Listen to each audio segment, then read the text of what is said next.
Salut à tous, j'espère que vous allez bien. Aujourd'hui on se retrouve pour une nouvelle vidéo et pour un nouveau tuto. Aujourd'hui on va voir comment faire un manual en VTT et VTT électrique. On commence tout de suite, c'est parti.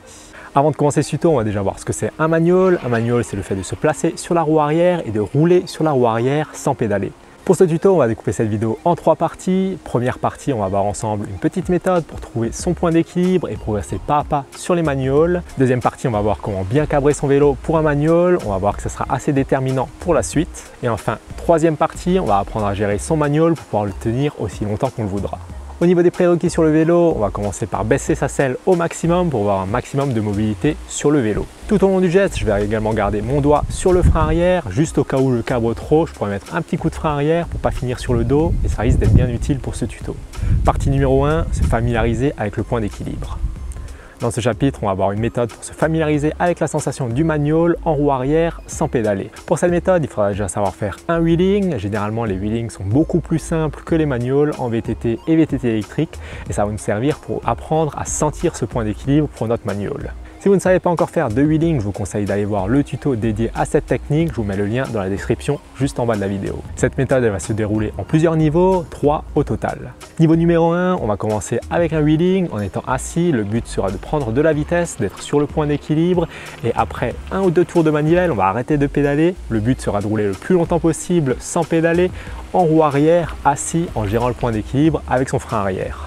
Niveau numéro 2, on commence à nouveau avec un wheeling en étant assis, mais là on va se mettre sur le point d'équilibre et comme pour le premier niveau, on va arrêter de pédaler après quelques tours de manivelle et passer en mode manual. Là, la différence avec le premier niveau, c'est que lorsqu'on va arrêter de pédaler, on va se lever pour gérer son point d'équilibre et garder le manual le plus longtemps possible. Niveau numéro 3, ça sera le niveau ultime, on va cabrer en étant debout, sans pédaler pour se mettre en manual et ensuite gérer son équilibre. Sachez également qu'il y aura un niveau intermédiaire entre le niveau 2 et le niveau 3, ça sera de lever sa roue avant en pédalant, en étant debout et ensuite gérer son manual. Perso, j'ai pas trouvé ça beaucoup plus simple que de lever directement la roue sans pédaler, mais si vous galérez à cabrer, vous pouvez tester ce niveau intermédiaire également. Cette méthode va permettre à tous ceux qui n'arrivent pas à cabrer suffisamment sans pédaler de pouvoir quand même s'entraîner à gérer leur point d'équilibre pour pouvoir progresser plus facilement par la suite. À terme, l'objectif sera tout de même de lever sa roue avant sans pédaler et c'est ce qu'on va apprendre dans le second chapitre de cette vidéo. Partie numéro 2, bien cabrer sa roue avant. Lever sa roue avant sera une étape déterminante pour votre manual. Si vous ne cabrez pas assez ou si vous partez directement de travers, ça va être assez difficile à rattraper. Pour correctement cabrer, il faudra arriver avec un peu de vitesse, le doigt sur le frein arrière. On va prendre une impulsion, plier les bras, plier les jambes pour comprimer les suspensions et principalement la fourche. Quand les suspensions reviennent, on va tendre les bras, se jeter en arrière, pousser avec les jambes pour faire basculer son vélo et lever la roue avant. L'erreur de débutant sera de vouloir absolument lever avec les bras et donc de tirer uniquement sur les bras. Avec cette méthode, votre roue avant va se lever, mais le poids du corps va rester globalement sur l'avant du vélo par rapport au point de rotation et du coup, ça ne va pas servir à grand chose. Le but sera de bien comprimer la fourche, de tirer tout en se jetant en arrière pour atteindre le point d'équilibre.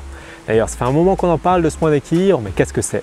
Le point d'équilibre sera le moment où tout le poids du corps compensera le poids du vélo par rapport à l'axe formé par le point de contact avec le sol. Du coup, plus vous allez lever haut et plus votre corps sera proche de l'axe et à l'inverse, plus votre roue avant sera basse, plus il faudra se tendre en arrière pour compenser tout le poids du vélo.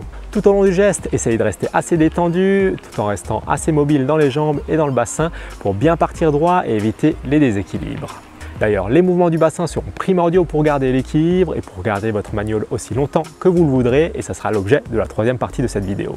Partie numéro 3, apprendre à gérer son manual.